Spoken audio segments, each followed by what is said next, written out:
Welcome back to another episode of Spiritual Teachers Podcast. With me today is one of my dear friends, Meaghan Fitzsimmons. I know her as Hello. Harpal. Welcome on, Meaghan. It's such an honor to have you on. Thank you. It's an honor to be here for sure, Peter. Yeah, I'm super stoked because Meaghan is a Kundalini Yoga teacher trainer. She's a spiritual adventurer and a champion of transformation. And we just have so many amazing topics that we're going to be potentially discussing today. Sometimes we don't get to all of them. We'll see how Spirit wants to guide the conversation. But some of the topics we'll talk about is Meaghan's spiritual journey, Kundalini Yoga, numerology, the 10 energy bodies, 1,000 day Kundalini Yoga Kriya, and then breadcrumb, spirituality, and synchronicities. Oh, sounds So fun. yeah, we got a whole Yes. list of amazing topics. So Meaghan, if you would be open to sharing how it all started for you, how the spiritual awakening went for you. Okay. I think as I mentioned offline, my spiritual life, my whole life is an unfolding spiritual journey. I think this is just something that why I came to be here on the planet. So I probably have like 7 or 8 really significant spiritual moments, starting when I was 7, when I swam in the ocean by myself, Oh not wow. knowing how to swim. From Long Beach, California. I like to say not the good part. Hmm. So I don't know if people see me on this or not. I am a white, affluent woman. So where I come from, nobody would guess. But where I was raised, I think probably makes more sense. And but that experience as a young child,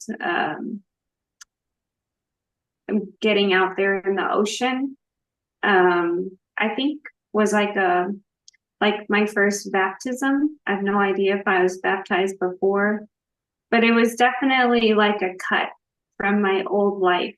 Hmm. And within myself, that would be an awakening to my commitment to have a good life. I just had a really shocking experience when I was a child, and I was going to go out there and not wait for anyone, which is why I went to swim in the ocean. I just wasn't going to wait for anybody or anything um, to define or make my life possible. So I've Hmm. been pretty much making my life possible with whatever tools and resources have I get brought to me. Um, I'm really good at that. Hmm. Um, and so in my current journey, how you know me, Kundalini Yoga, it's a little bit convoluted. So pay close attention, try to follow. Because there's like forward stories, backward stories. Um, in my late 20s, I had a falling out with God. I had pursued being a nun because, backstory, um, I think I was 24, 25. I was really distraught about the way my life was going.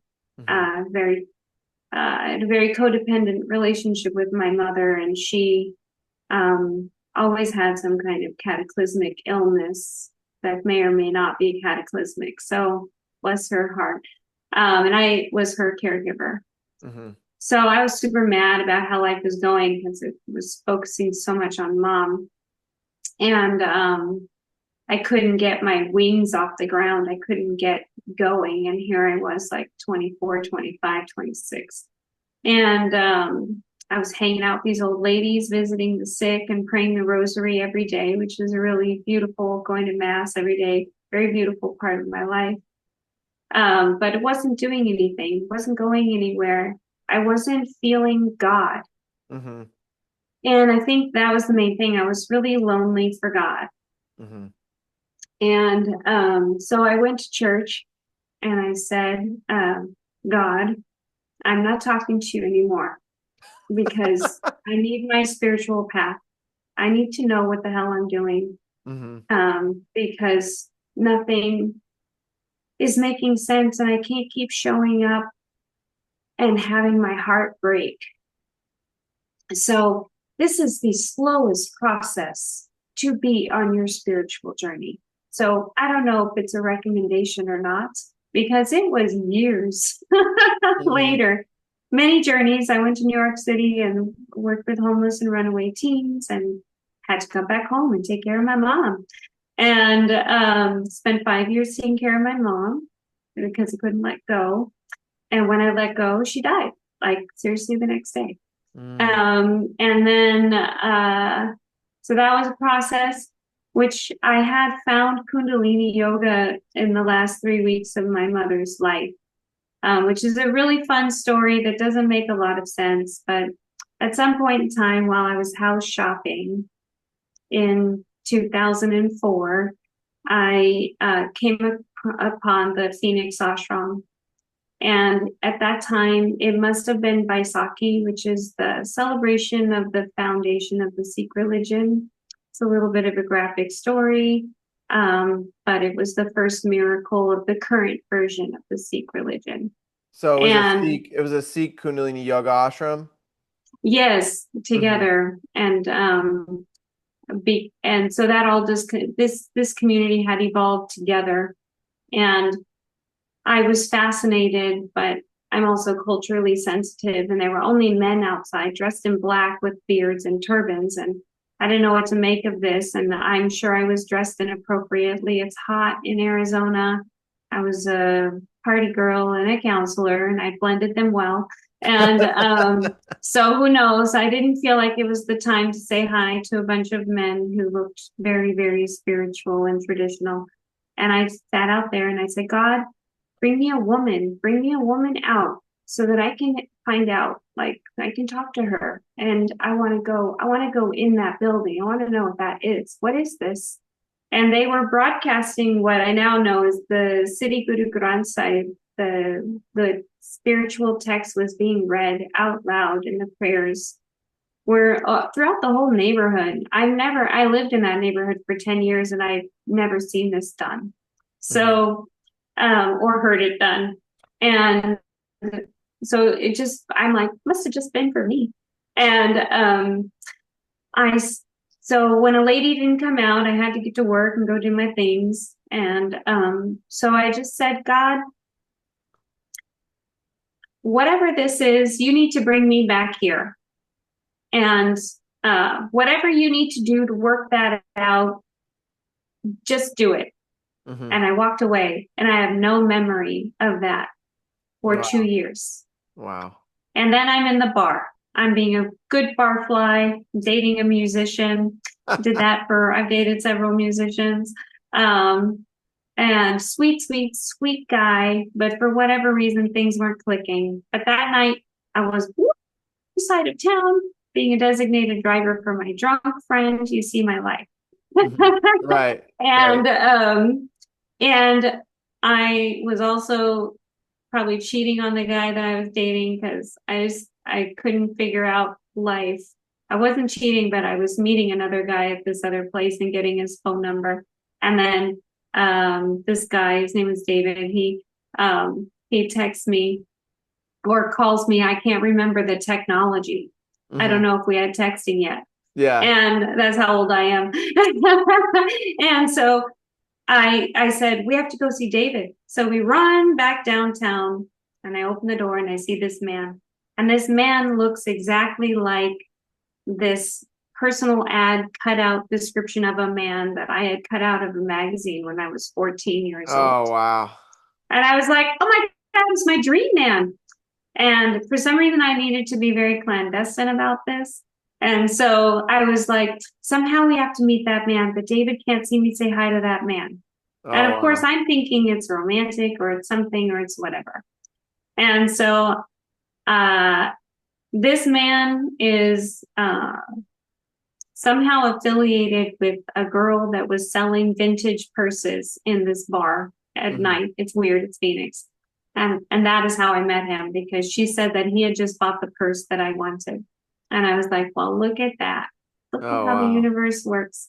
And I went up and talked to him, and he's an artist from New York City, and he's affiliated with the people that created Burning Man. Oh, And this wow. was like way back when Burning Man was like 100 people. Oh, And he got wow. me signed on to MySpace and all these things that I was like, I don't understand social media. Burning Man sounds really scary. I've still never gone. Yeah. And I'm not in touch with this gentleman anymore. I think I was such a wreck at the time that he probably was afraid of me. Hmm. so, so we had our little spiritual journey. He gave me a business card, and it was a business card to Yoga Phoenix. And so he says, go here. They will teach you to meditate, and, you'll be on your spiritual path. And I was like, okay. So I go there on February 9th, 2006, which was just about a month before my mother passed away. And I go in there, and it was like, I totally forgotten about it. And I'm driving up to the space, and I was like, oh my God.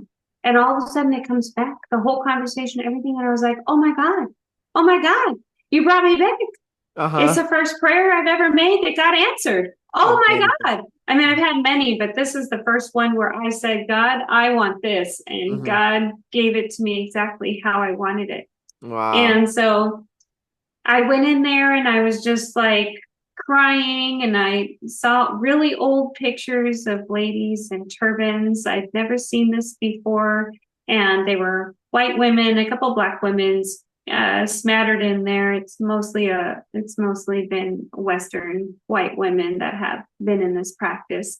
And so I see all these women in these, honestly, now I've gone back to look, and ugly turbans. They weren't pretty, they were weird, but I saw these queens, and I saw these like yogi, spiritual, radiant beings, and I was sold. Hmm. Well, So from that day is really where I just jumped in the game 100%, because for me, for the first time in my life, there was zero doubt in my mind that God and I were communicating, and that whatever was going to happen in this realm, which is what I think of it now, especially, um, is totally meant to be. And I just jumped 100% in that's and did super it all. beautiful. That's really So beautiful. that's as short as I could make that story.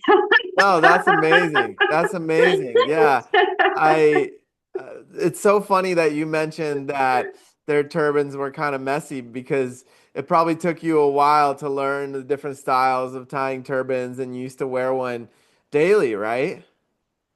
Yes, that's also funny. Their turbans were just really tall, Mm-hmm. but I picked up the turban thing right away. Mm-hmm. Um, so one of the teacher trainers from my teacher training, everybody, was that when I started Kundalini Yoga, that is what you did. You Mm-hmm. put the uniform on. Mm-hmm. Which is all Um, white with a turban and you you can wore wear a like a turban, mala. yes, and you wore some kind of white clothes. And you just would never sit on the podium without 100% looking like a, a spiritual princess or a spiritual prince. The guys have always kind of struggled with it. Mm-hmm. I've noticed this, like, unless they really embrace the Sikh aspect of it, then they just wear the men's Sikh clothes. But I've noticed the men who don't really, I'm kind of like, wow, this is so interesting. It's been a struggle, because I think Western culture's idea of a princely looking man is not a yogi. So the Mm-hmm. guys are like trying to comply with this uniform and find their presence, and it's awkward. And the Yeah. ladies are all like flowing, and the veils and the lace and the this and the that, and it's just been like a world made for us, like our little princesses, our interior child princess is just like coming out and totally embracing this whole thing. So that's just observation. I don't know if that's really what was going on. But Yeah, it was just interesting to see us all evolve that way. yeah, for me it was interesting. Like I had some resistance to wearing the turban because I was like, I'm not Sikh, I'm not like this is kind of strange, but there's a reason why we would wear the turbans and the head coverings, right? Can you talk a little bit about that? Yeah, so basically the turban has two functions. It's a projection, which is part of numerology world. Um, it is a projection that expands your radiant body when you wear white. So Hmm. wearing white alone expands the radiant body. The radiant body is that thing that makes you sparkly, that makes you attractive, that makes people notice you, and also gives you a sense of authority. Hmm. So authority was, I think that's been diminished now, but when I was in my training, authority was a very important aspect of the training and of our way of being. Hmm. Um, and so it's interesting how all of that works in the evolution of things. Yeah. Um, because I think the way most people deal with authority, it's not in their mind very Aquarian. Um, Yeah. but it was a primary foundation spiritual task for us to deal with that Hmm. and to arrive at our own sense of authority. And one of the fastest ways is to put on all that garb. Hmm. I'm still, you can see me now. I don't wear it. I have cut my hair. It's actually layered, so it's not even like, um, And it used to be really and long, right? yes, I had hair down to my butt, Hmm. which, when I took off my turban, I did not like only because number one, well, either way, I couldn't hide. And that's part of the Sikh religion is we don't live a hidden life. Hmm. We live a very public life. Number two, um, the I found that unfortunately men perceived the long hair for their own gratification. It Mm. was never really acknowledged. Even the goddess culture and spirituality was never acknowledged as something about me as a feminine being or other women as a feminine being. It was always quite sexualized. And I do Interesting. know the difference. There is a difference in way that people relate to me with my haircut versus how they related to me with my hair very long versus That's how really they related interesting. to me when I was a punk rocker and dating a bunch of musicians. And, Right. like all of those different phases of life. I'm actually feeling drawn to growing my hair back out. I don't know if it will get as long as it was or if I want it to be as long as it was. But I am feeling something in the energy, something in my spiritual process. Um, that is significant as far as who I am as an energy being. Hmm. So I'll be getting back in touch with that. I don't know. I don't know what that's going to do. But the turban makes, if you wrap it properly, it makes like a skull cap. It really should be wrapped tight, and it's like a tourniquet around, um, sort of like if you wore a little laurel leaf, like a not a crown of thorns. What is it? Like a laurel where they just fit around the forehead and just Yeah, like at the the ears. hippie flower crowns. Yes, thank Hmm. you. Hmm. Yeah. And so, like, it's that area. Or if you wore like an exercise sweatband, that Hmm. actually could do the same thing as a turban, quite Hmm. honestly. Yeah. In terms of your head. I had a cranial massage and I wore a turban all the time, Hmm. at home with people all the time. I loved my turban. I wrapped it in a very specific way. For 2 years straight, it really was my whole life. And many of the third generation to first generation teachers have that experience where they go through the space. The turban is the life. Mm-hmm. But she said she'd never massaged a head before that had such perfect alignment. Oh, wow.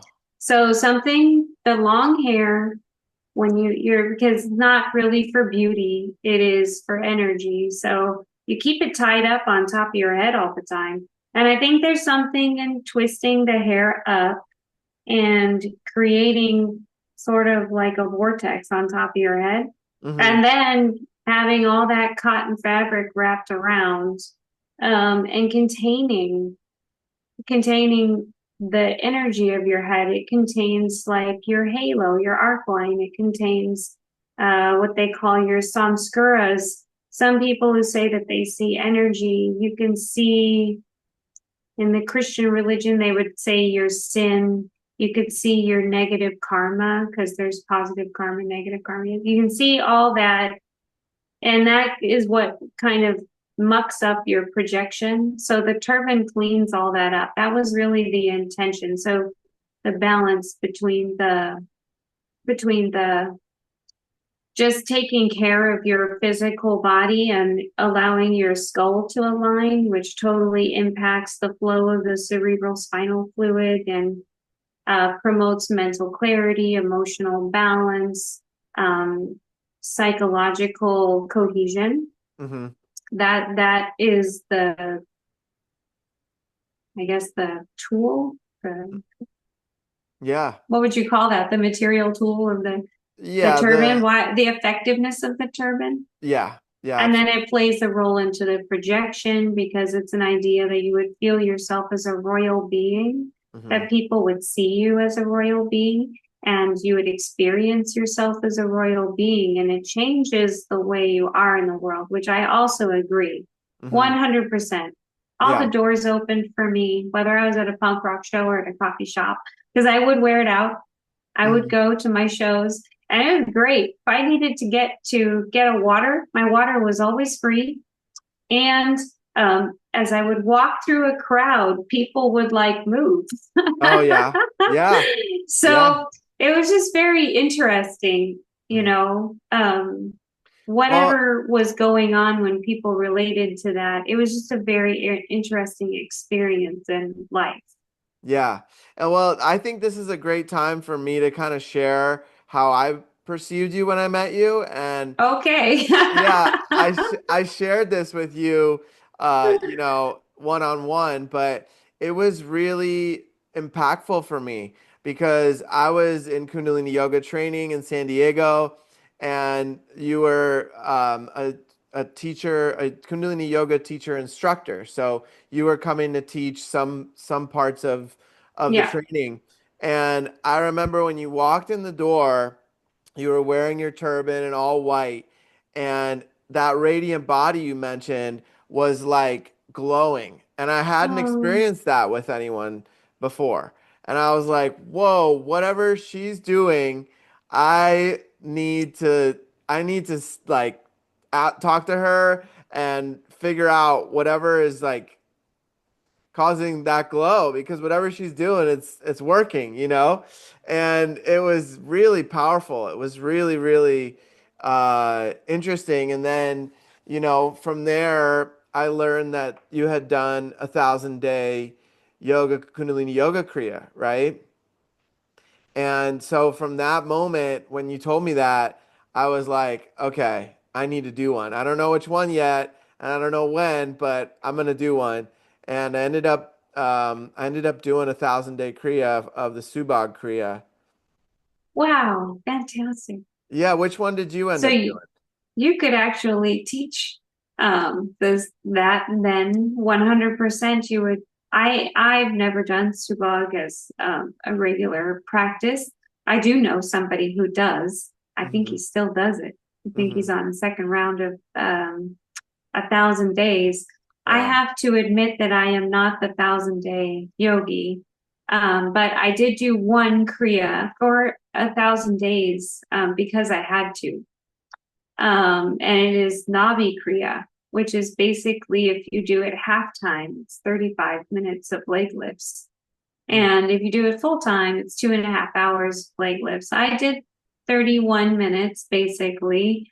And that was my whole journey since teacher training. So I did not do my sadhana during teacher training. Oh, really? Okay. Okay. Yeah, that's um, I was a little secret. disaster. I was a disaster when I came into this practice. And I don't think I did anything ever in my life for 40 days, ever. And I was doing life the way that I do it during my teacher training in 2007, my level one. Hmm. And then I graduated and I squeaked through, and I'm a really good bullshit artist. So I kind of knew what I was getting at and what I needed to say, what they needed to hear. So I did all the things and turned in my paperwork and passed my test. And I intellectually understood yogi. Hmm. And then I thought I could live with myself this way. And I went on, and like 3 months after teacher training, I was like, no intention to teach. I said, what if I do teach though? Hmm. What if somebody asked me to teach? What if I, what if that happens and I've never even done my sadhana? I'm like a fraud. Hmm. So I was like, well, man. So during my teacher training, I did do 40 days, but I did my kriya in 11 minutes. So if you ever don't have time, I can break down whatever you're doing into 11 minutes. It is one of my gifts. And I did I did my yeah. entire sadhana, which was, it may have been 2.5 hours, it may have been 90. Mine was assigned to me from from my first teacher. Hmm. Uh, not everybody did Navi Kriya. All of us, my 31 students in the class, they weren't my students, my fellow students, 30, we all did Navi Kriya. Hmm. Um, and so I found that it was very grounding, and that I really needed to develop the capacity to say no with the sense that I had a right to say no, Hmm. and I needed clear boundaries. And so I just felt so vulnerable at that time in my life. I was in my early 30s to mid 30s. I did teacher training 31 to 30, 31 to 32, um, and then I kept on with all the levels of teacher training. So I went through until I was 38, Hmm. and doing all the trainings. I'm 51 now, so if anybody's wondering. Hmm. Um, uh, so um, the to do Nabi Kriya really, because that's the foundation of the practice, which is your navel point. And I think the navel point is important in life. I don't care if you're a yogi. I can Absolutely. always spot someone who doesn't have a navel. And that's what we say. Everybody has a navel, but we're like, you don't have a navel, which means you either don't know, you don't have that energy contained within yourself, or or or you're not aware of boundaries, you're not aware of how people violate your boundaries. You don't know that you have a right to boundaries. People don't respect but you could be bound. I love people who are like, I set boundaries. I'm like, nobody cares. You set boundaries till you're purple. Right. Nobody cares. If you don't set your own boundaries with yourself, no one is ever going to, you're never going to experience respect in your life. Hmm. This is what I learned from Navi Kriya, my 1,000 days, because it's nobody's job to respect you. Hmm. So we can't go through life worried about whether or not people respect us. Absolutely. You have to respect yourself, Hmm. and you have to treat yourself like someone who's very disrespectful. Right. When you treat yourself like someone who's very disrespectful, you learn self-command, so that when you set your mind and your heart to something, you're going to follow through. Mm-hmm. Because all the distractions, you're going to tell yourself, stop looking at the shiny bauble. And you're going to know it's a shiny bauble, right? Mm-hmm. And all of the human desire and passion that we have that distracts us from our purpose, you're going to say, well, that's very nice, but not now. Mm-hmm. Like, we need this, we need this, we need this, because this is where we're going.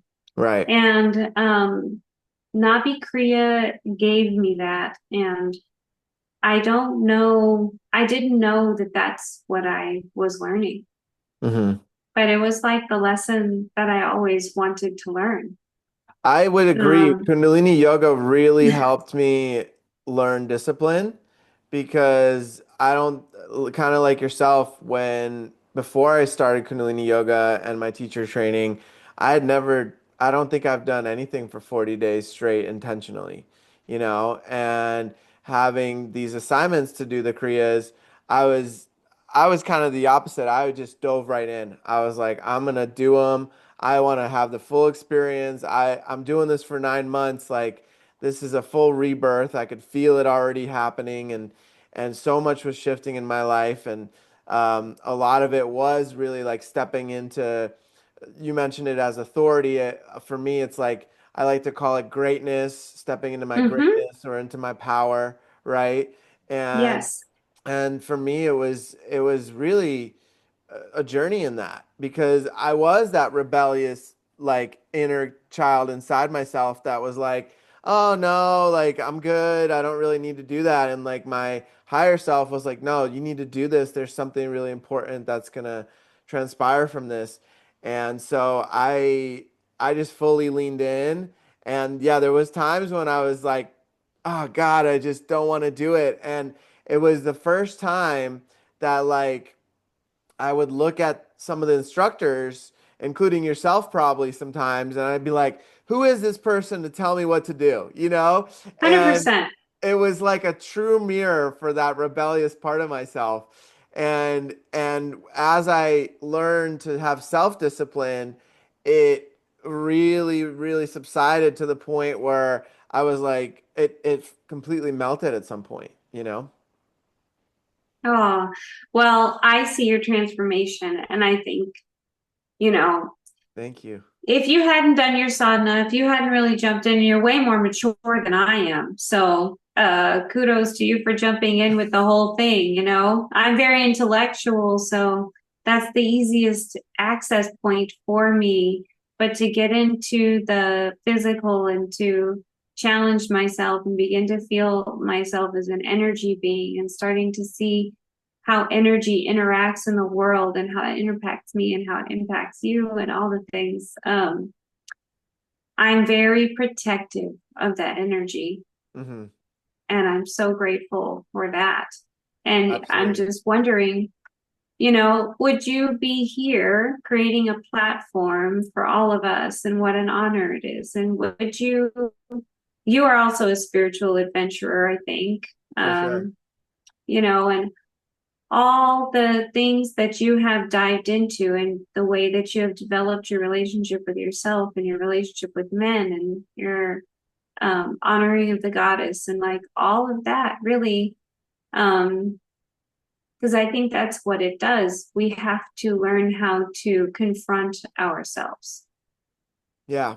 And Yeah. the job of the teacher is to confront the student so that the student will confront themselves. Yeah. Yeah, for sure. And, so it's like a good sign when the student is like, why the hell are you trying to tell me what to do? Yeah, That's for a great sure. sign. For sure.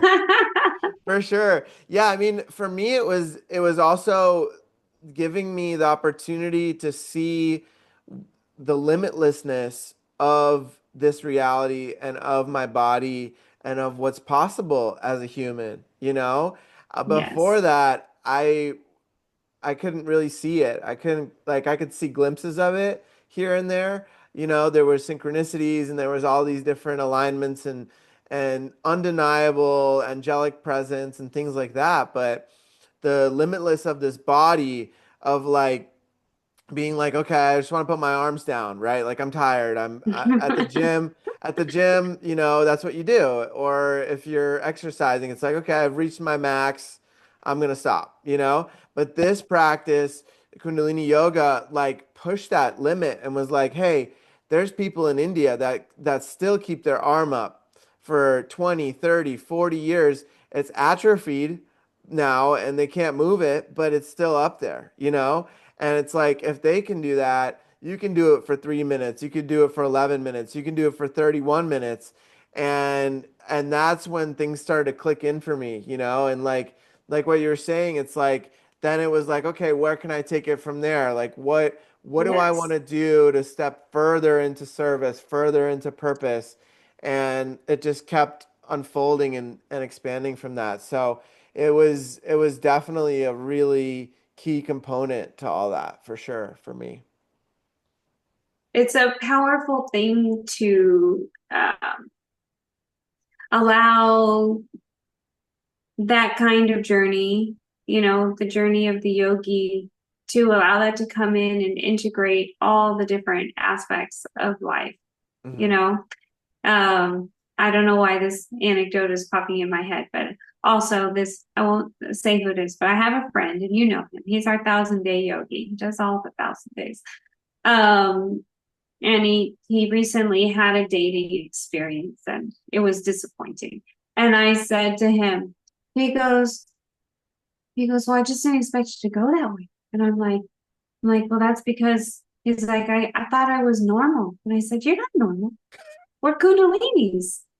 Like you checked out normal, like I don't know when normal checked out, but normal checked out a Right. long time ago. Right. And I think that um this whole concept of normal is so interesting because norm is like what's common, maybe like what everybody is doing. The collective consciousness, what's happening But there, yes, but I think there's like multi layers of it for sure. because in the spiritual world, it's normal to feel weird. It's Yeah. normal to, I call it nerding out. It's like normal to nerd out on the spiritual. Hmm. Um, it's normal to want to do your inner work. Hmm. It's normal to go through periods of distress because you're working something out. And Hmm. when we start working things out consciously, um, then it's like things that maybe someone would say you need therapy for, or you're not a healed person or whatever. Hmm. Because when you're conscious, you're aware of all the things. You're aware of when you're joyful, you're aware of when you're angry, you're aware of when you're sad, you're aware when you have unresolved grief. You're aware of abuse. You're aware of neglect. You're aware of prosperity and opportunity, and it all exists um, at the same level, Hmm. For sure. and it can all exist simultaneously. But the core of your experience doesn't change. I think that's been the biggest thing, Hmm. is having the full experience of how miserable I was. And then having the full experience of my core being, which is really joyful, optimistic, creative, everything's possible. There's an answer for everything. Um, yeah, I'm demanding. Yes, my presence is demanding. That's the way it is. But to let all of that, but at the same time, I can be gentle, I'm loving, I'm a mother, I'm nurturing. I'm not really a mother, but like I carry that in me. For sure. Um, and so I think that's like the part of consciousness is, and for me, that's what not hiding. I could one of the gifts of Kundalini Yoga and the spiritual life Everybody chooses their path that works for them. But the power of going through all of your BS in community, It's really it's powerful. really hard. Yeah. It's Yeah. hard to be on display Yeah. and all the things that come with it. But the practice gives you that sense of resiliency and foundation and healing and process to go ahead and like be with it all. Right. Like actually face your shadows, face the stuff that's been getting in the way of the expansion, of stepping into purpose, of finding that divine union, whatever it is, right? Like really, Yeah. really addressing the stuff internally. And for most people, you look at the majority of society, there's a lot of numbing happening, whether that's alcohol, whether that's the Netflix, whether that's, drugs or sex. It could be the gym, it could be all kinds of things that people use for that. But when people are really ready to look at themselves, I've found Kundalini Yoga will bring all that up to the surface. And Mm-hmm. it's almost like you don't the individual doesn't really have much of a choice. It's kind of like it's here, you got to look at it now. It's like, okay, you signed up for something bigger than yourself, and it's moving the energy, and you're moving and aligning, and now it's here. Now you got to look at it. Yes. And that's the 1,000 days. Yeah. If you want, I mean, to talk about, uh, I'll bring it back for you. There's 40 days in our practice, the way we were taught. And I think this also a little side construct of numerology, but I think it's also in some way, shape, or form in many spiritual paths, especially the 40 days. Yeah. Um, but 40 days, 90 days, 120 days, and then it just leaps to 1,000 days. Um, 40 days, the lingo, the language is that it breaks a habit.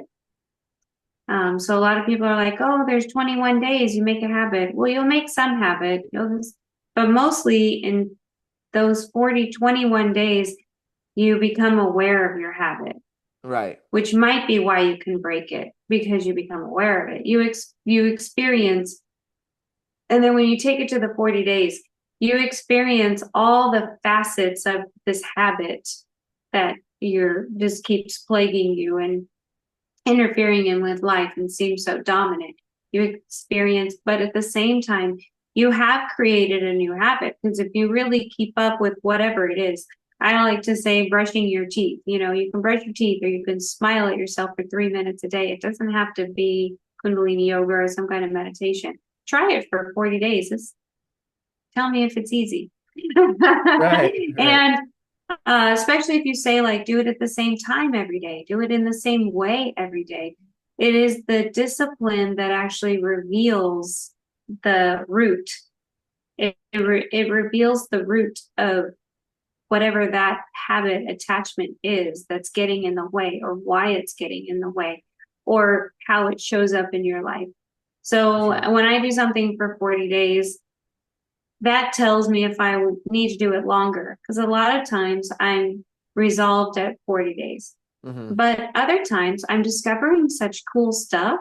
And then it has wonderful magnetism, like different things start showing up in your life and your attention changes and your moods change. And like, it's kind of fun. It's like, I'm not a proponent of drugs, but if you like drugs, you might like Kundalini Yoga or doing something for 40 days because you can get very fascinated with all the things that come up. It's like, oh, it's like this little grand adventure, little mad scientist activity.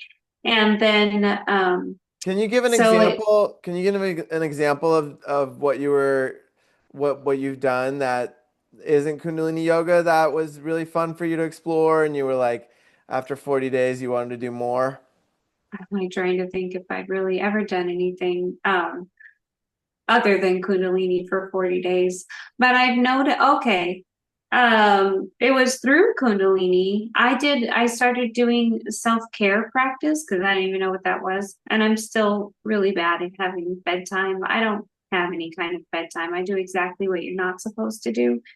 I go until I'm tired, then I take a nap on the couch until I feel like I have enough energy to get up and go to bed. Right. This is how I go to bed. This is not what we recommend. It's on a spiritual level. So, but I started doing all the self-care stuff where you take a warm shower before you go to bed and you like massage your feet and then sometimes I like to read a book or do a journal or do a something because I was like, what the heck is all this? And I learned to sleep on my left side, which actually on my right side, which actually it closes off your right nostril so you breathe out your left. But as you get older, it's not a good plan. You need to sleep on your back or your stomach. Hmm. So I had to work through that. But it did help me with my insomnia and my anxiety. So um in that journey, I was like, why do all this stuff? Like, Right. because why are you telling me what to do? Why are you telling me there's something wrong with my life? Hmm. Why is it so exact? What's this big deal? Love. I think when you do something for 40 days, you discover love. Mm. Yeah. And one of my favorite things is feeling in love, like madly in love, as if there was someone in my life for absolutely no freaking reason. Hmm. I will just have these moments and I'm like, what is this? Oh my God, I'm just totally in love right now. Hmm. I love it. As if Yeah. there was a person next to me and we were holding each other and, we were doing the whole dream team thing.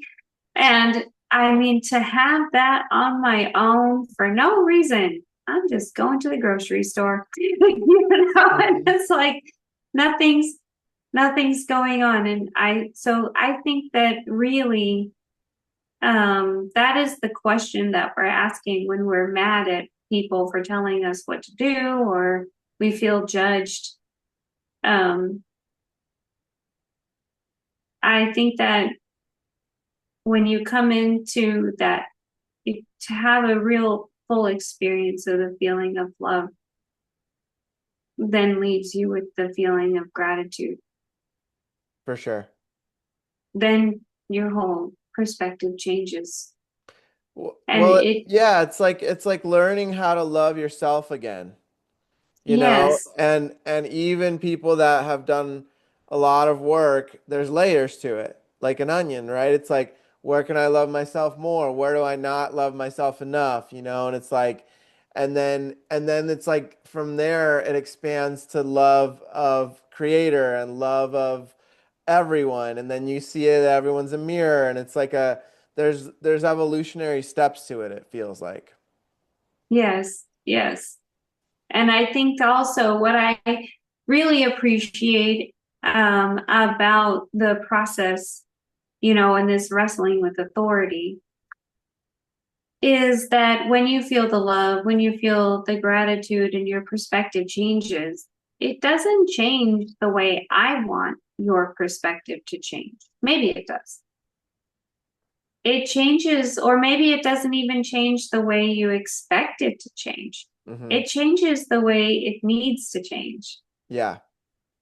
In your own soul consciousness, you get something and it doesn't matter. Maybe someone else will get it. They'll say, oh, yeah, I've had that experience. Hmm. But my guess is they haven't. Like, we really do get something that is just for us, that heals something, that resolves something, that connects us to something, that expands something.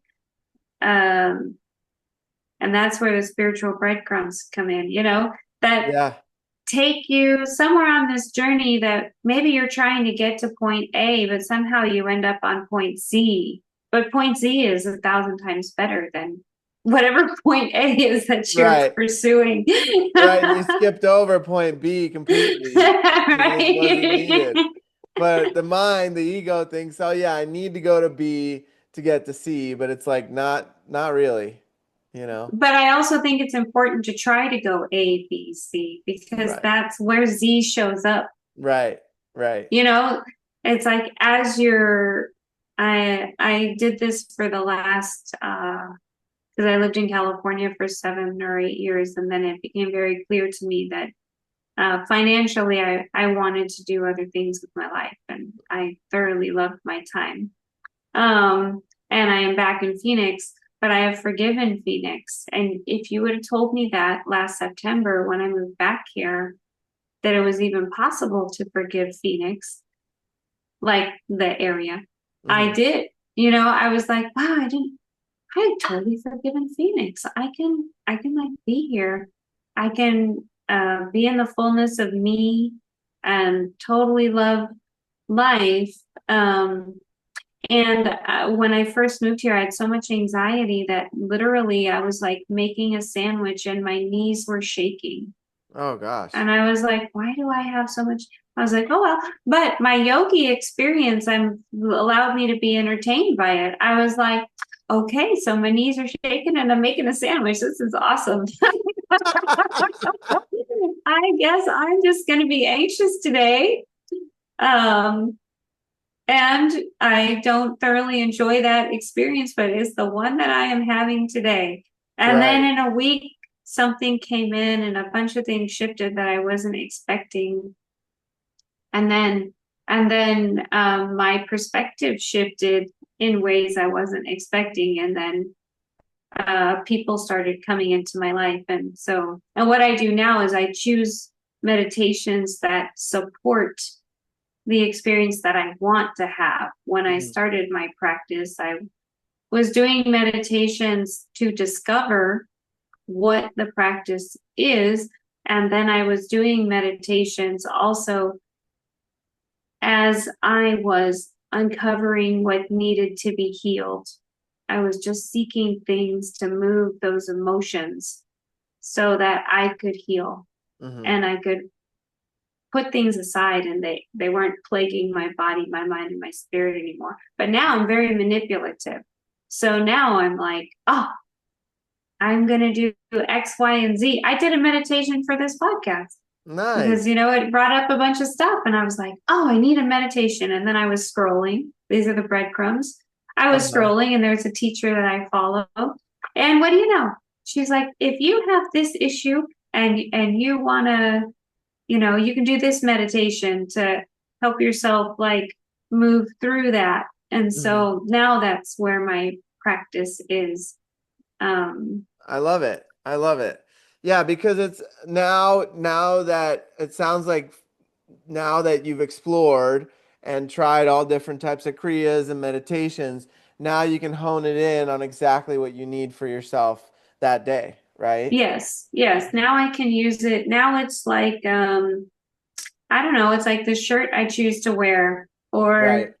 um,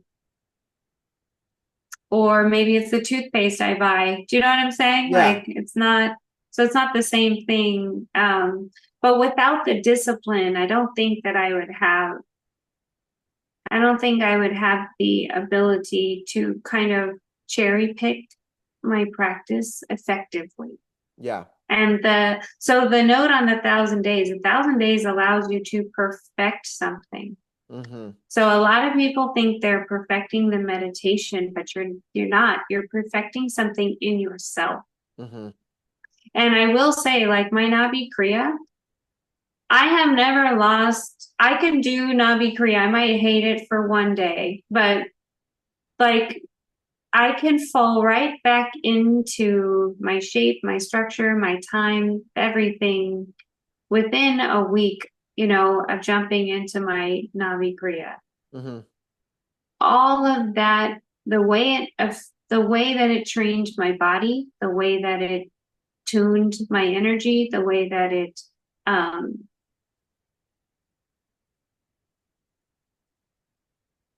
consolidated my psychology, the way that it soothed my emotions.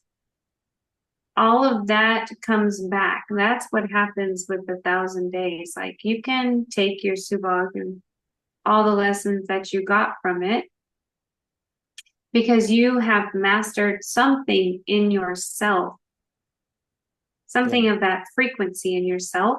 Mm-hmm. And you can either use subag itself as a tool. And when you do that practice, it drops you right in Right. to that mastery, the attraction. I think subag is really about attraction and Yeah, it's all mastery and about alignment with prosperity, prosperity, abundance. Yeah, like right? aligning to that frequency. And yeah, for me that was really important because my family had some lack mentality programs playing, Mm-hmm. and being back in Pennsylvania right now, I when I had some time with my father, I still saw that program playing for him, and it was different for me because I was like, I've already I've already moved through that, so Yes. I can just observe where he's at, and it doesn't activate me the way it used to, you know? Yes. And you bring up such a good point is that that is a huge part of the journey in meditation. Anybody who takes on any kind of meditation or and is the deprogramming. Hmm. We have this way that we have been hypnotized by our culture, by Hmm. our genetics, by so we're all kind of there's a certain part of us that is feeling, doing, and seeing. And I think those are the layers of spiritual awakening. There's always a part of us that's like a zombie. Hmm. And we don't know that we're a zombie until we have the awakening. And then we're like, oh, what's this? What's this? Where are we? I think of Jack from Nightmare Before Christmas when he goes into Christmas, like, oh, what's this? What's this? What's this? And suddenly we realize, oh, I've been stuck somewhere. Hmm. Um, and so that's a huge part of the after 40 days, because you're not necessarily deprogrammed.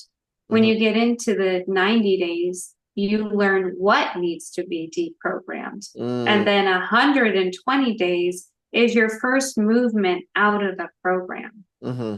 And then depending on what your experience of that intensity is and the necessity to annihilate that program, you go and Yeah. you do the 1,000 days, Yeah, it's right? really Because it, that's how we reprogram.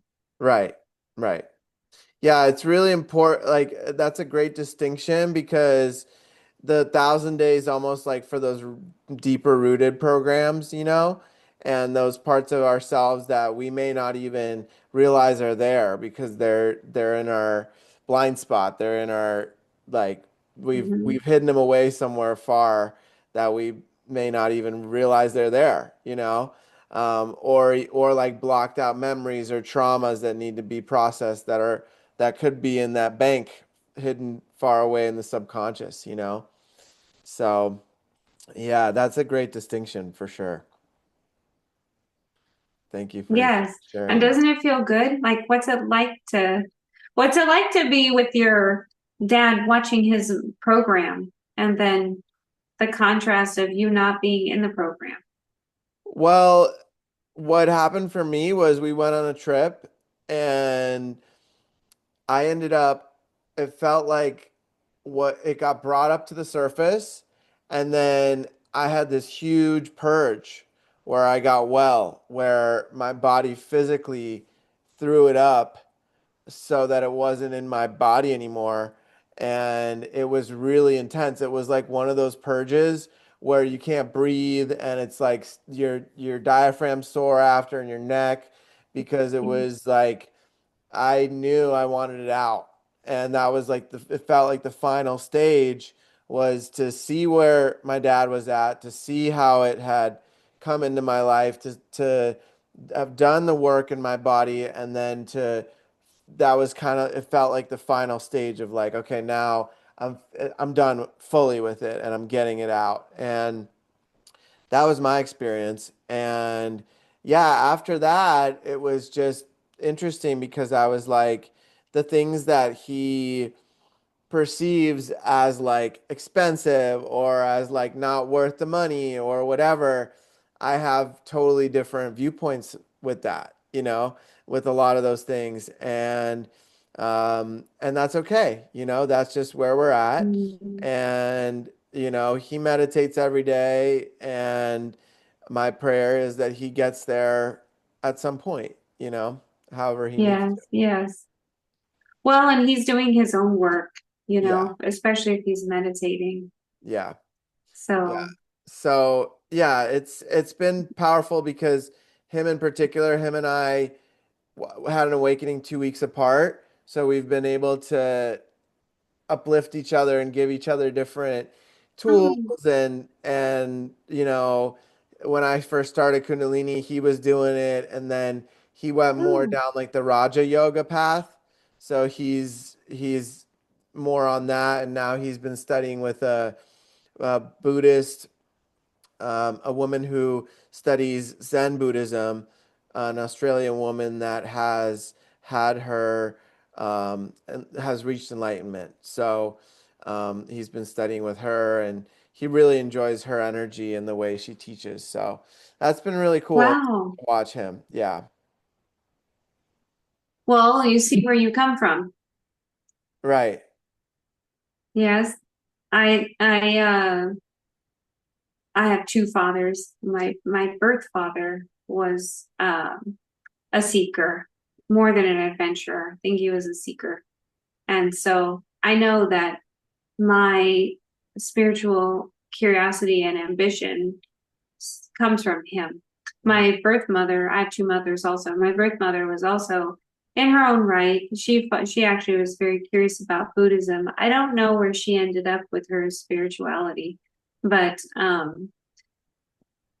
I think about the choices that she made on my behalf. Um, and you can look at them on the surface as, a huge experience of rejection. But when I look at them on a deeper level, I really see her spiritual journey. Um, Mhm. and the sense of responsibility that she felt in life. And I'm like a responsible person. And I think that also comes from my mother. And then I got another set of parents that that I embrace as my own, the Mhm. Fitzsimmons. So, and they were very different people. My father was very private.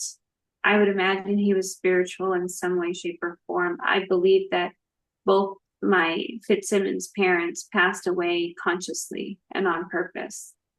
And I just consider that like such a huge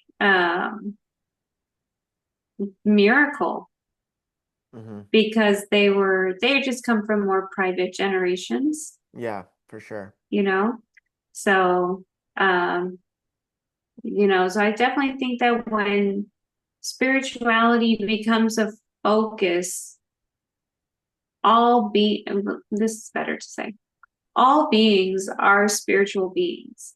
Like we can't escape it, even if, um,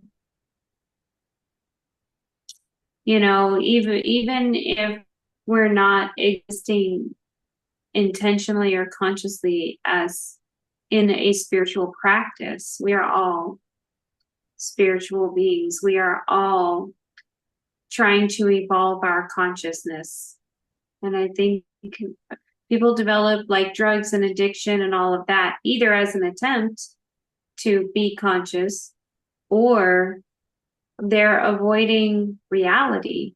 Mhm. I don't know if you ever worked with people that have substance and addiction, but a Mhm. lot of those people are really spiritual and they're escaping through their addiction into something safer, either because religion and spirituality haven't been safe for them, or reality is not safe for them, and whatever realm they go to on their drugs, and they can either not be responsible, um, or at least they feel safe in whatever delusion or physiological experience that they have. So I don't know that we can avoid.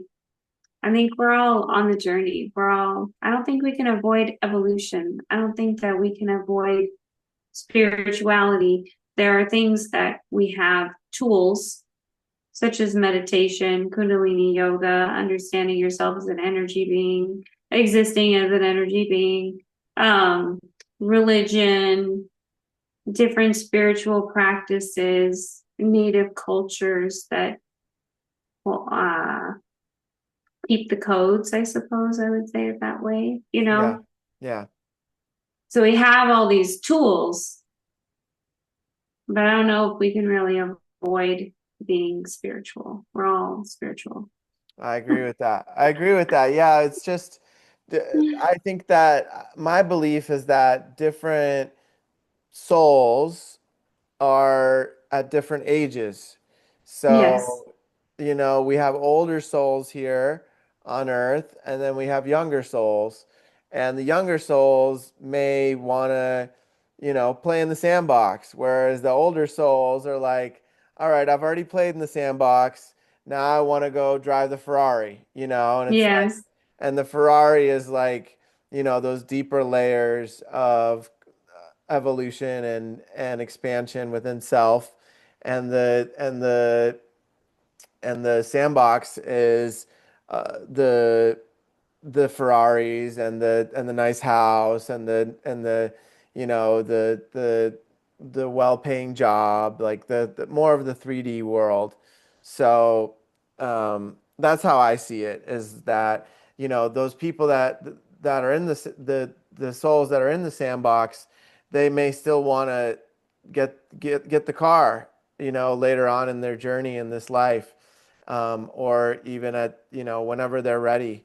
But that's not necessarily everybody's path, because they may just want to experience being being on this plane, being on Earth, and the more material aspects of life. But I think everybody deep down has there's underneath all of it a desire to connect with Creator and find that depth Hmm. and that realness. I think it's possible to do both. Yeah. Yeah. I think that's what I was curious. I'm like, oh, how did I love that? I love that idea that there's younger souls and older souls. And then I was curious, how do you recognize a younger soul? I have no idea if I'm an old soul or a new soul or not. Things I have tell a me. strong feeling you're an old soul. There are some things that tell me I'm an old soul. That's more breadcrumb spirituality. Because I have really interesting connections with people. And a lot of times it's like in very normal circumstances, but it was definitely revealed to me the work that's involved for any two people to meet, Yeah. And so that sometimes leaves me with, I don't know if I've been here before, but I think I have. I mean, I think actually I had a very recent past life Mm. in New York City. Oh, wow. Yes, Okay. and I think it was in the early 1900s that Hmm. I was there. But so I think I just turned around and came back. I don't know what I was doing there, but I feel very at home there. I must turned around and come back. Hmm. Um, so, but I definitely think I've lived many lives. And I think I meet a lot of people that, whether briefly or for long term, we've met before. Hmm. It's interesting. I'm always like, Hmm. Do I meet new people anymore? Which would say how old of a soul I am. I don't know because I seem to not meet, I don't feel like too many people are new. And when they're new, it's often like, oh, that's just an aspect of life I haven't checked out yet. And those relationships don't last to me when someone's new. I'm like, oh, well, I'm just checking this out, this area of life that, you know, is foreign to me. And then that just goes on its way.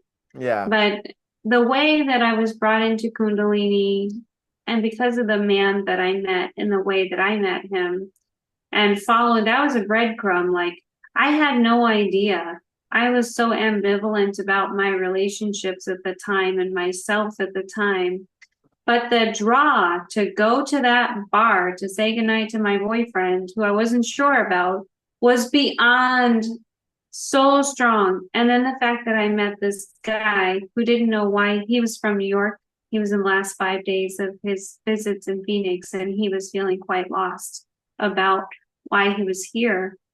And then when we met and started talking, it was the weirdest conversation. It was definitely like interdimensional. I don't even remember feeling like in my body. It was just a weird, weird, weird experience. But he was immediately like, You're, I've been waiting to meet you. I've been Oh, waiting wow. to meet you. And we just had that little brief connection. It wasn't about who we were going to be in the world, but um, he, I thought, God could have brought me back to that ashram in 10,000 different ways. Mm-hmm. But somehow he had to get that guy. It's like we had a soul agreement. He had to get Mm-hmm. that guy to get on a plane to come to New York to hang out long enough for whatever needed to be worked out in me to be either in an unconscious state of mind so that there wasn't resistance. Because I didn't drink a lot, but I had had a beer at least once. So I was a little shifted. Designated driver drinking a beer. That's good practice. um, and so, but whatever had to happen, and then I needed to be able to receive that message, Mm-hmm. right? And David had to be part of the scene because if I didn't go to meet David, I wouldn't have gone to meet this other guy, Yeah. right? Like, I didn't know that it was about actually getting back to the ashram. I really did think I was going for David. Mm-hmm. And then that whole catalyst. Um, and so I just find that so interesting what needs to happen, even for you and I would never have met you um, if my life in Phoenix had gone well, Mm-hmm. right? Like I Yeah. went to California just because that became an opportunity at a moment in time where my life in Phoenix wasn't going well. Mm-hmm. And then whatever had to happen for you to be on your journey to come to teacher training in the same place where I was. And then for us to be here now, like, I don't know, whatever journey has happened for you to have this calling to invite people to come and talk about their spiritual journeys. And um, so I think that's just a fascinating part of life. I think it makes it so much more interesting, because the the probability of the these different alignments that happen, right? Of these synchronicities, these spiritual breadcrumbs, as we mentioned earlier, they're like smaller than winning the lottery, Right? or like way way way way smaller, like infinitely smaller, right? And so those experiences to me make me think that we do have these soul contracts and we do have these agreements for people to come in at very specific moments in our life to trigger and activate certain healings, or to show us different parts of ourselves, or to assist us through different hardships, and it's been fascinating because uh yeah, that's how I live my life now. It's like spirit has to show me once show me twice, show me three times, and then it's like, okay, I know for sure that that's for me, you know? And, Yes, and yes. That's a good especially, measurement. yeah, I mean, especially if it's like something important, like a relationship or, something that is going to be really impactful in my life, whether it's a friendship or, it's like I listen. I really listen, and I have observations, and then spirit gives different encouragement, right? For me, it comes a lot through nature. Like I receive feathers. Like yesterday, I'll show you this feather that Oh, that I found. It's a beautiful. blue jay feather. Wow. Yeah, and it's you can't see it that well in the light, but there's all blue I right see here. it. It's really beautiful. Yeah, so for me, that's like a confirmation. Other ways that I receive that is through numbers, right? Like when I see 777, I know I'm on the right path. It's like Nice. I'm Yes. doing it. I'm doing it really the way, I'm on a good path, it feels. Other ways I receive it is like I'll find sticks, like I recently went to Maine with my dad, like I mentioned, and my partner, and I found this. I didn't even find it. It found me, right? Like I chose to go sit on my own and meditate for a little while. And as I'm looking for the spot to sit, there's this beautiful staff on the ground and it has a dragon head. Wow. Yeah, and it has a dragon Wow. head. And I'm like, okay, this is amazing. And it's not all natural, right? Like it's just naturally in the shape of a dragon head with an eye and everything. Wow. And then I was like, okay, this is amazing because, it was just encouraging me to keep going with that process that I mentioned earlier with my father and then I think the purge happened the next morning. So it Wow. was really, really um, it was just letting me know like it may seem hard right now, but you're doing it right. You got a lot of tools, just keep going. Because I was feeling a little discouraged in that moment. I was like, man, I'm seeing all these programs in my father that I thought I cleared, right? And then Yeah. that purge came with some hape, which is like a tobacco snuff that I Oh, use. I was talking to somebody about that the other day. Yeah, it's been one of my. It's what after Kundalini Yoga, I found Hape, and it's been life changing because it gets me into that space that it takes me sometimes an hour and a half in Kundalini Yoga to get to, and I'm right there, and then I can tap my body and clear the energy, and then it's Hmm. kind of like a hack, right? It's like really uncomfortable at first because you shoot it up your nose and it feels like that salt water when you get it in your nose in the ocean. It feels Oh, like that in the yes. back of your head, but then within 15 seconds you're in it. You're grounded and you can set really strong intentions and that's why I love that Wow. practice. Yeah. But it is uncomfortable. It's not for everyone, and it does have tobacco, so it's legal. It's legal in the U.S. and but it's very intentional. It's been preyed on. It's been done in a very sacred way with the tribes in the Oh, Amazon. it's beautiful. Yeah. So Yes. I these definitely believe in sacred practices.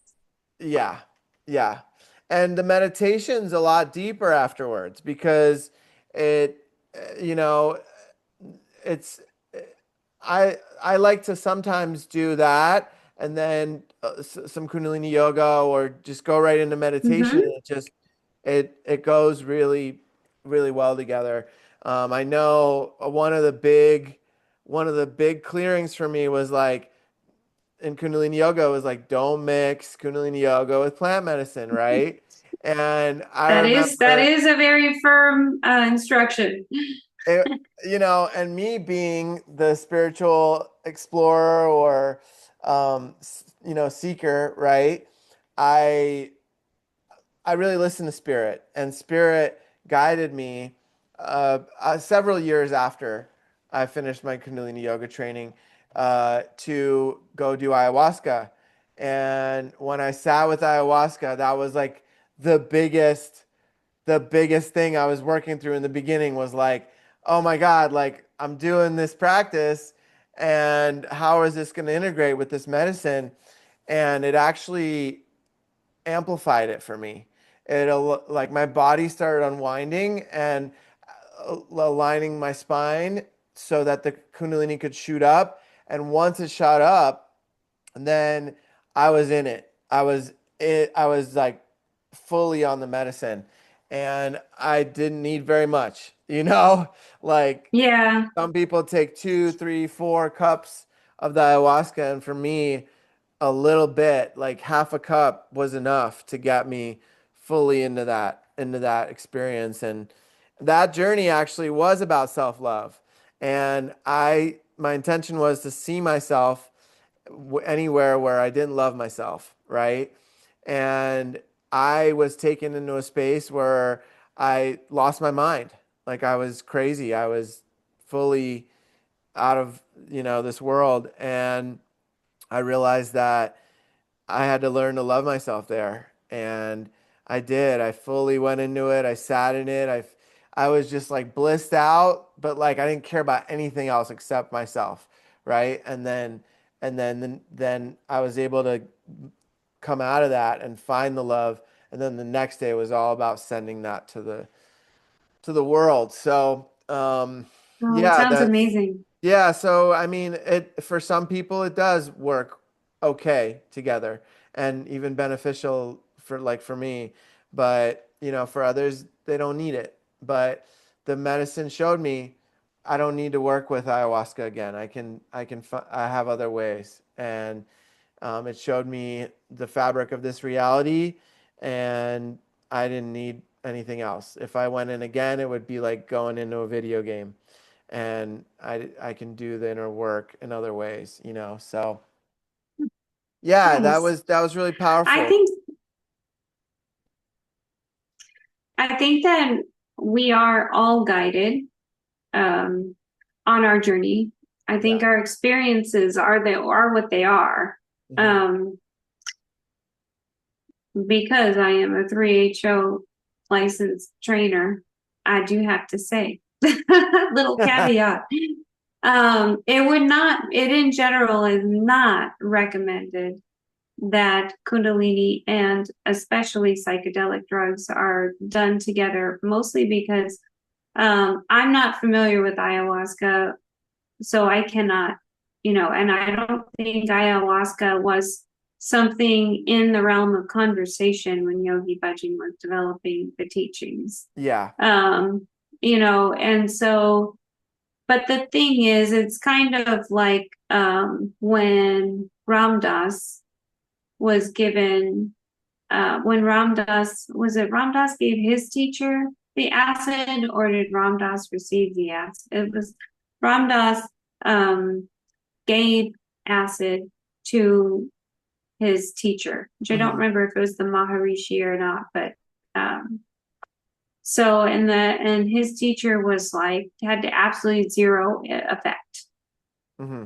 And that was actually why Ram Dass went into meditation and gave up his LSD and other types of hallucinogenics because he wanted to learn from this man who was living in a world where LSD wasn't such a far trip from his reality. He's Right. like, "What do you mean you're not having any experience?" And the guy was just like, "I'm not having." And it's because whatever realm that yogi was existing in, he either had the capacity to control and manipulate his mind to have the same experience.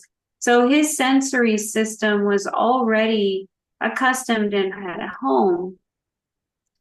Okay. So there was no, whereas somebody else takes LSD or and what are all the hallucinogens now that shrooms or these things, you have a psychedelic effect because your brain's not used to being in that state of being. Hmm. Um, or maybe you don't have perceptual exercises that you've done on a regular to process information with that chemical introduction.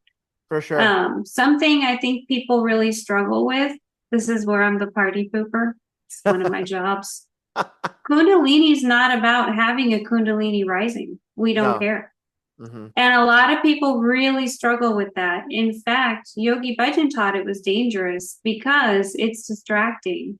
Like for you, you're on a spiritual journey where you were wanting or needing to have that actual full Kundalini rising Mm-hmm. in an intentional space for a purpose. Right.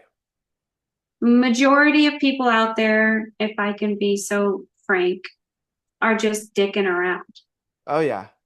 And they have a sense of, that was also a sexist term, I'm sorry. So, but it's like, but they are experimenting, they are playing, and they think that when they have this rising, that like having an enlightenment is the same as eating the right kind of chocolate. Mm-hmm. If I eat this piece of chocolate, I will have enlightenment, or Adam and Eve and the apple, whatever. Right. So there's a difference in, number one, having experience, individual experience. Like, I understand the realm of psychedelics. I understand the realm of marijuana. I understand the realm of ayahuasca, right? And then I understand the realm of Kundalini. I understand the realm of meditation. Right? Right.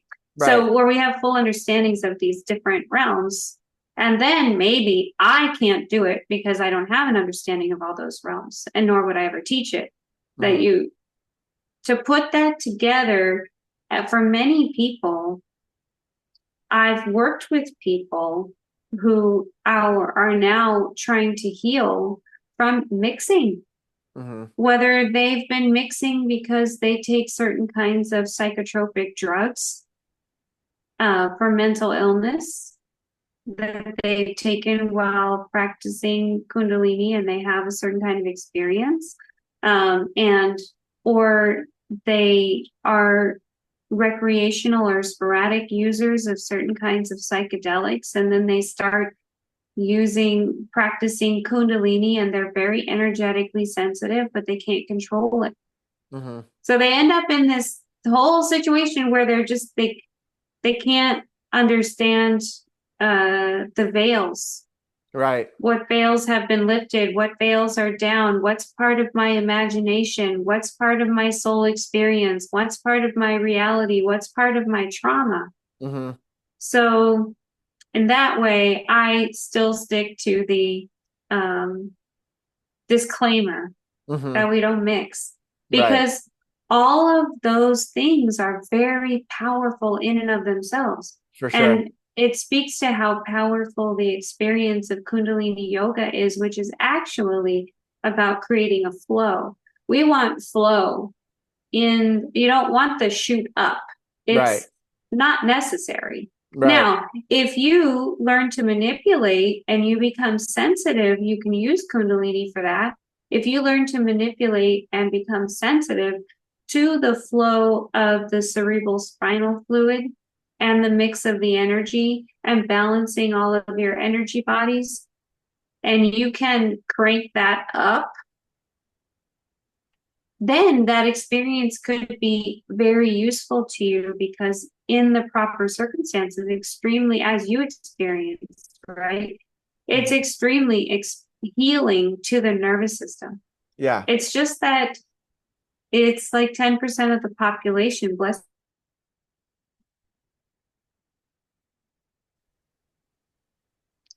Can you say, can you Like, say that it's, again?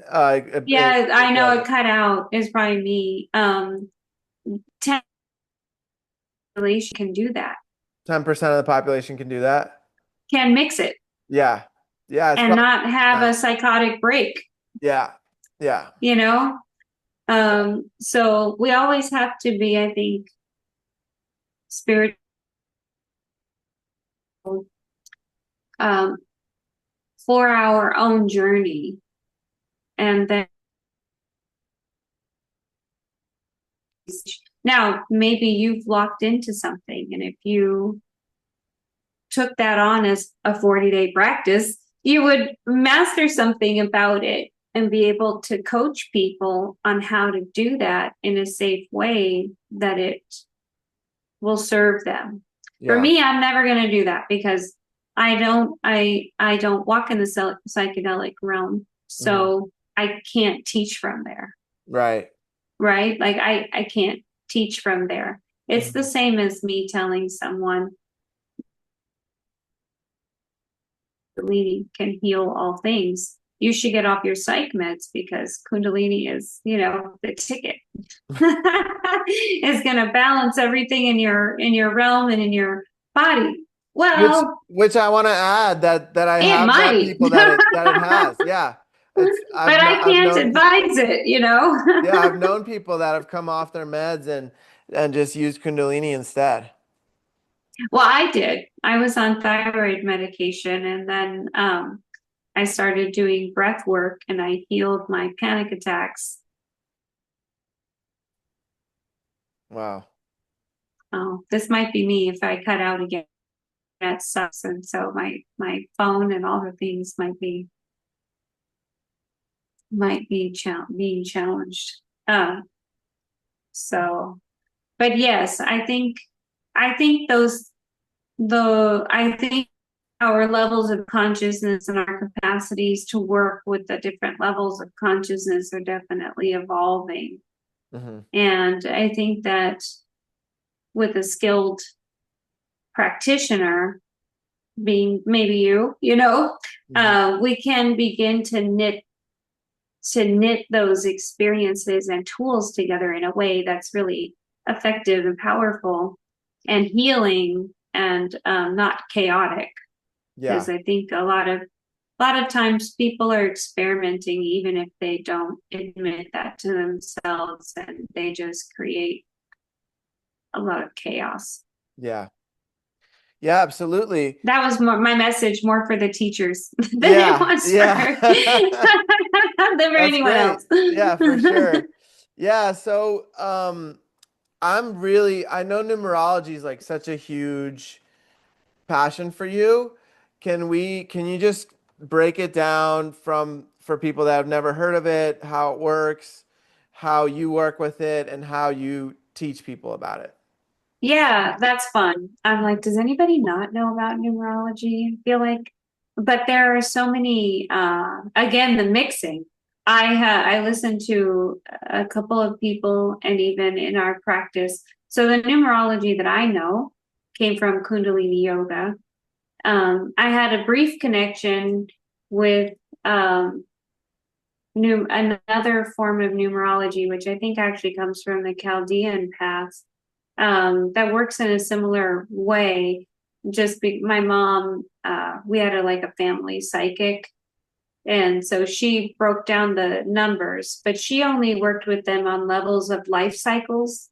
So if your birth date equaled out to this number, which we would call your destiny path, then this is the life cycle that you're in. So these are very likely the lessons that you would learn. Oh, cool. Um, and so that's an element of it. Hmm. There is a karmic number, there's a destiny number, there's a life path number, there's a past life number, there's a soul number, and then there's some other numbers that have been associated with your projection, which is how people see you. I'm not sure if I've got the right terminology from my original teacher, but I call it the foundation number. It's kind of like where your core values exist. Hmm. Then there's your challenge number, and you have an asset number, which is like if you can tap into this energy, it can work for you. And then there's a helper to your destiny, which is a lot about the kind of networking connections that you make. Are you connecting with people? So people who vibrate at this energy or have these kinds of skills that represent this energy, then that helps you on your destiny path. Those are way showers. Those are guides, those are mentors. And that's energy within yourself. Like if you tap into this energy, it will help you. And the numerology system is 1 to 11. It's based on the birthday, the one that I work with, is based on your birthday. Yogi Bhajan talked about all of us being in a very specific latitude and longitude and altitude. Where you're born, right?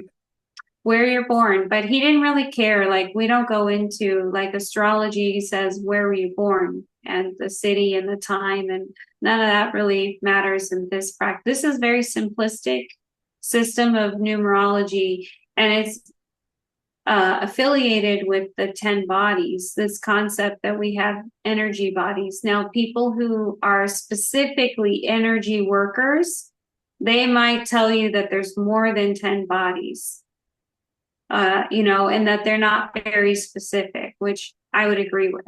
But for Kundalini, we work with these specific 10 frequencies that are within and without the body. So we have a soul body. We have there's a difference between the positions. It's a chart. You make like a little chart. There's a difference between the positions and the bodies. So you have a soul body. You have a mind body, which has 3 parts, right? Neutral mind, negative mind, positive mind.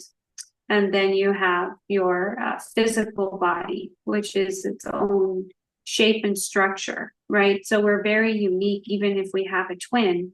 There's something very unique about this shape and structure that makes it not that shape and structure. So we have physical. And then you have your arc line, which there's the arc line over the head, like the halo. And then there's the arc line that goes across the chest for the heart center. So, and the heart center is like its own mind.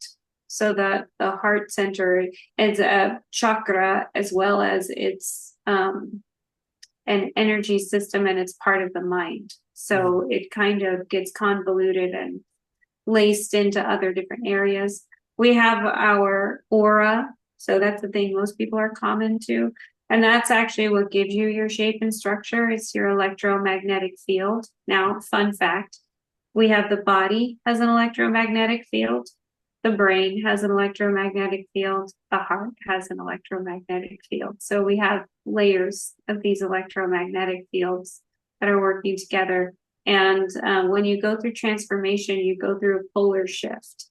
So the aura works a lot like, if you know anything about women's reproduction and how people are made. So when the cell splits, that's how those electromagnetic fields work. Is they're polarized, and then they depolarize, and then they repolarize in a new. They often will flip. So it works like the earth. It works like women's the cellular. Well, actually, men have the same cellular reproduction going on, unless you're making a person. That happens in the woman's body, but it's kind of like that. And then we have prana. We have this life force, which is also an aspect in psychology. It is our authority. It is our presence. It is our containment. So, and then we have the subtle body, which is all about refinement, and understanding the seen and the unseen, existing in the unknown. And that body contains the soul when we leave. So it might be 23 grams, what's left when we die. Some people think that's what's left is what leaves the body is the weight of the subtle body and the soul. And we have a radiant body, which we talked about at the beginning. And then we have the embodiment, which we move in and out of embodiment. So when all of our systems are functioning, we're in the embodiment. So, when you're just on and everything is in flow and you feel connected and you're meeting all the right people and you're in the right place. And you just can't imagine that life is going to ever be bad.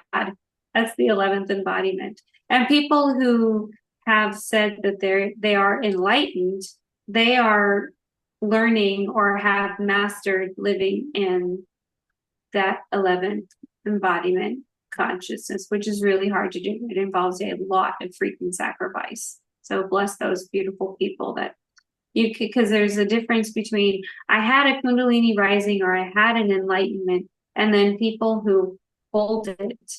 Some people, so we move in and out of it. We're enlightened and de-enlightened all the time, and then we go deeper and deeper. So some people really want to have that practice and that journey of learning to hold it. That's really That's not, interesting. So but I have a side question, yeah. kind of like a side quest. How does samadhi, the different levels of samadhi play into that? I only know about one level of samadhi, Okay. and samadhi is usually that is potentially the 11th embodiment as a state of meditation where you zero point. Okay. And also, we zero point in meditation sometimes for a second.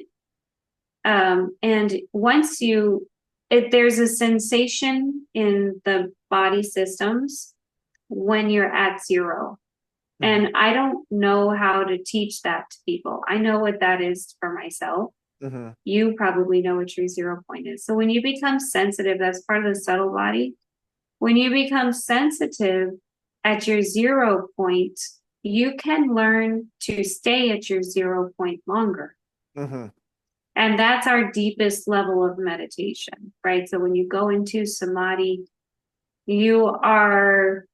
that is if you want to release your physical body, you can.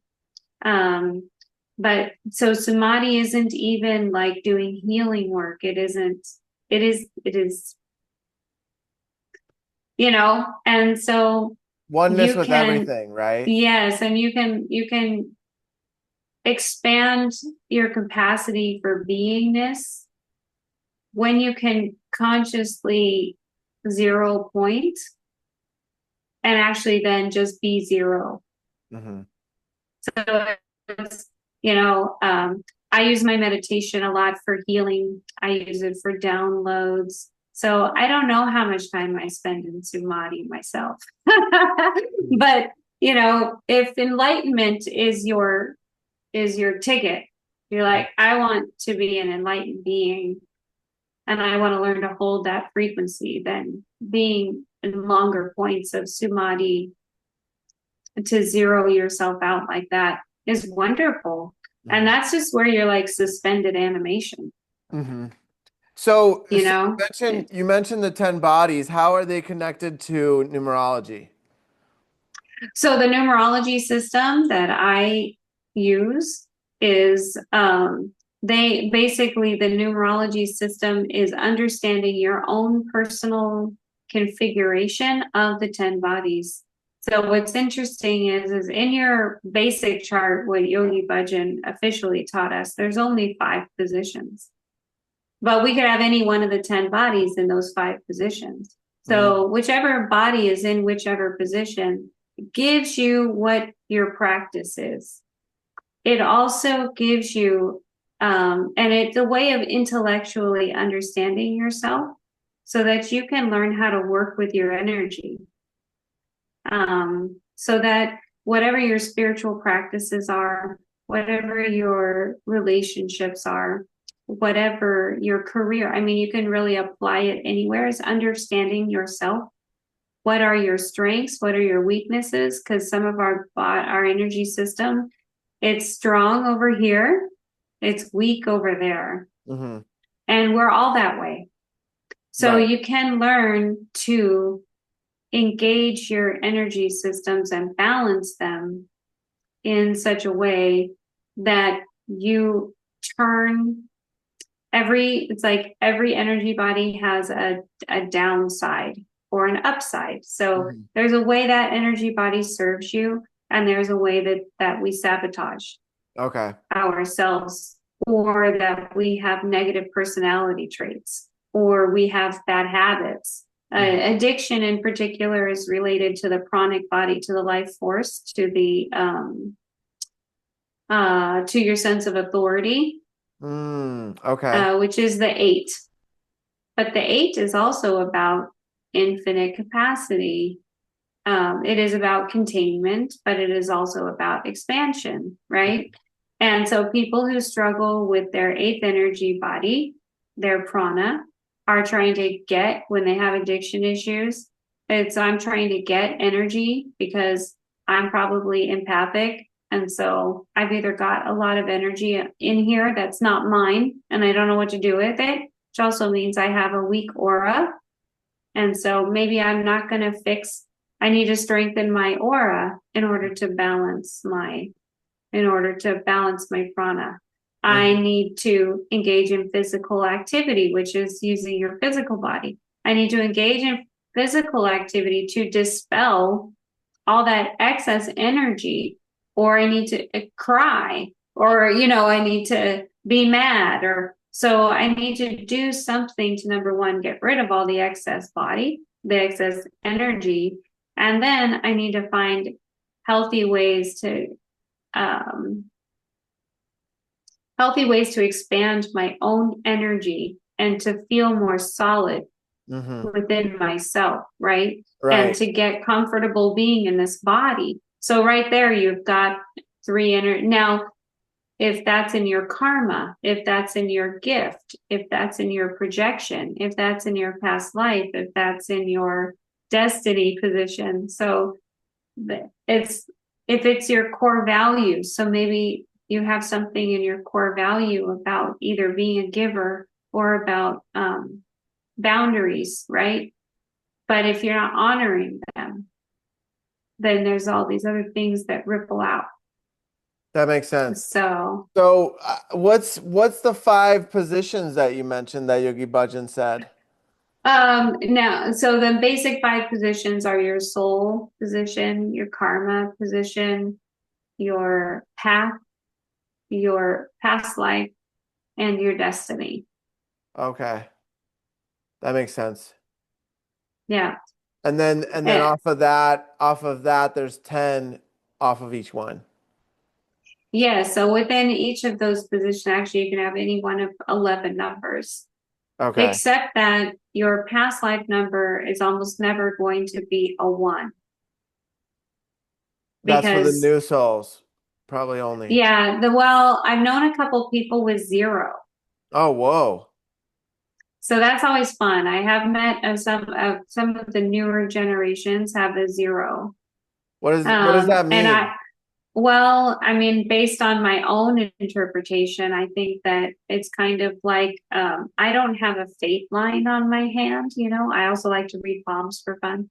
Uh-huh. Um, so I've always created my life, like I don't follow a straight path. So I feel like the zero is part of the radiant body. The zero is about wholeness, but the zero is also blank space. So Mm, maybe there's something in there where they're evolving a new form of energy, because that is also something that many people have talked about where, there's going to be a bigger and bigger gap between the older generations and the younger generations because we are ultimately, in general, the younger generations are starting to evolve hmm. differently. Yeah. Um, so that could be part of it, that could be part of that. I think my Yeah. niece actually has a zero in her chart. Yeah, that's so interesting because I wonder if it's somehow related to that 12-strand DNA that's being activated and the upgrades that a lot of these crystal and rainbow children have that are coming in. Mm-hmm. I know for myself, I'm an indigo child, which Beautiful. is kind of like the first wave, and Yes. then my kids like that would have been born, they would have been, I think Rainbow's the next one, and then their kids that are being born now are like the crystal children. So it might be flipped. It might be rainbow and maybe crystal first and then You rainbow. froze, so I don't know if I'm still. No, yeah, I was just saying that uh, that there's these three kind of waves right now on Earth, and each wave has a different uh, role to play Yes, yes. in the new Earth and the way that things are being created and formed. And like as an indigo generation, we're kind of there to like break it all down, and and Yeah. and then the next one they're already rebuilding, and then the third generation just step into it. They're already doing it, you know. Oh, So yeah.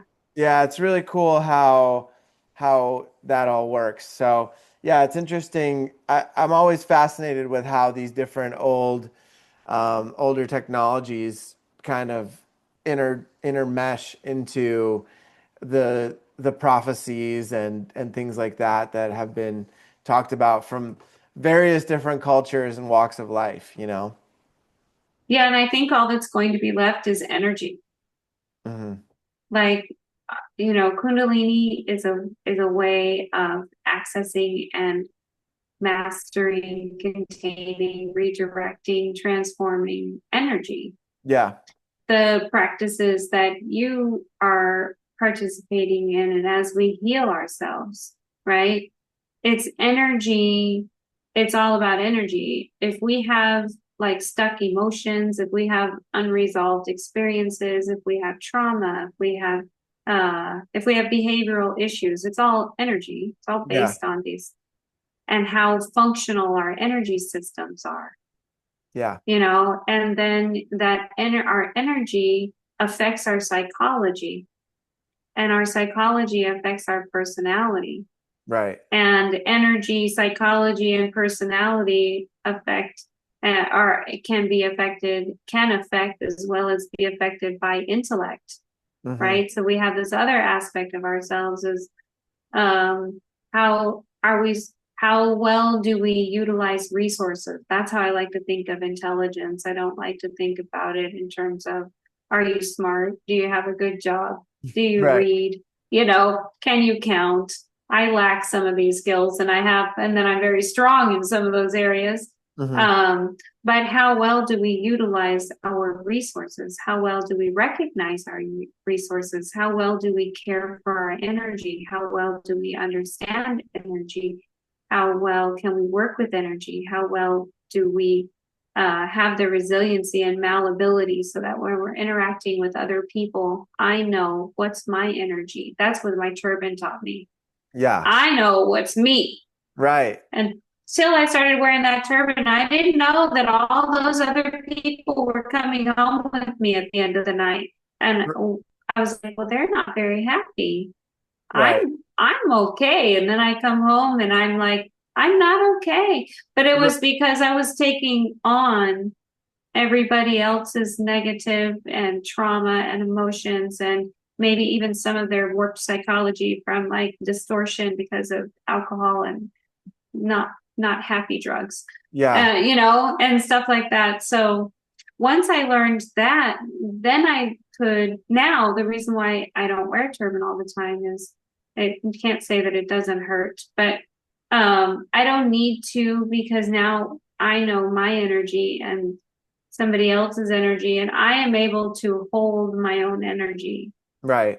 For sure. And sometimes I'm able to shift the energy around me, which is another skill. So there's just, as a person on the spiritual journey, I think especially if you're doing anything where you're offering spiritual support to other people or you're healing, this is where the numerology system and understanding yourself as an energy being is so important. You don't have to use the system, but I like it because it's like a little shorthand. You make your little chart and you can just see everything. And I have no idea why it works. That is my one mystery. Hmm. Um, because someone put the chart together just to make it easy to read and easy to do the calculate to intellectually understand how the energy works together. Hmm. But for myself, I'm like, wow, why does that work? I don't know. Yeah. I need to consult with like a physicist or somebody and say, why does this chart work? Or someone who does Right. calculus. Why does Right. this chart work? I don't know why this chart works. Yeah. Um, so can I plug? Am I allowed to give a plug? A plug? Yes, a plug. Yeah. Yeah. What do you mean a plug?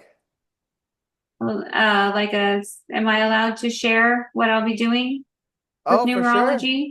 For sure. Yeah, absolutely. Okay. Yeah. Yeah. Yeah. So, um, and I want to do a 3 weekend course on numerology and how to use your energy systems. Um, Amazing. so that's going to be, it's one weekend a month, October, November, December. Okay. So, That'll be perfect because um, our podcast will come out end of September, early October. So, okay. Yeah. So if you know anybody that's interested, um, so um, I'm I'm still thinking about like depending on how the group evolves, if I want to do like sort of like a launch, yeah. so that would come with benefits and discounts of things or freebies, Cool. just to do a launch, to because it would be the first time I would actually move through the whole thing. So I would be learning as much as I would be teaching. But that's I think my that's plan. amazing. Yeah. The third weekend in October, November, and December. Okay. So we'll share any of your websites or links below Okay. below in the description so that people can sign up and find you. And Okay. yeah, that'll be really perfect. And So when does this air? I'll tell you off Okay. the call, but Oh yeah, gosh, is this gonna be part of it or do you delete this? no, this will be perfect. This will be part of it. Okay. It's all This part of is it. the awkward part. No, so I think this is a good time for us to close it out. So thank you so much, Harpal, for coming on and for being and sharing so much wisdom and so many teachings. There's so much more as I expected we could have talked about. And so you're welcome back on anytime. Maybe we can do another Thank episode you. in a few months. Yeah, and I think it'd be fun maybe to work together or do something. I think I would learn a lot from you. Absolutely. I think that'd be amazing. I I really would love that. Yeah, that'd be amazing. All right, Well, Harpal. thank you Until for this opportunity. It was a really great conversation. Thank you. yeah, thank you so much. Until next time. Take care.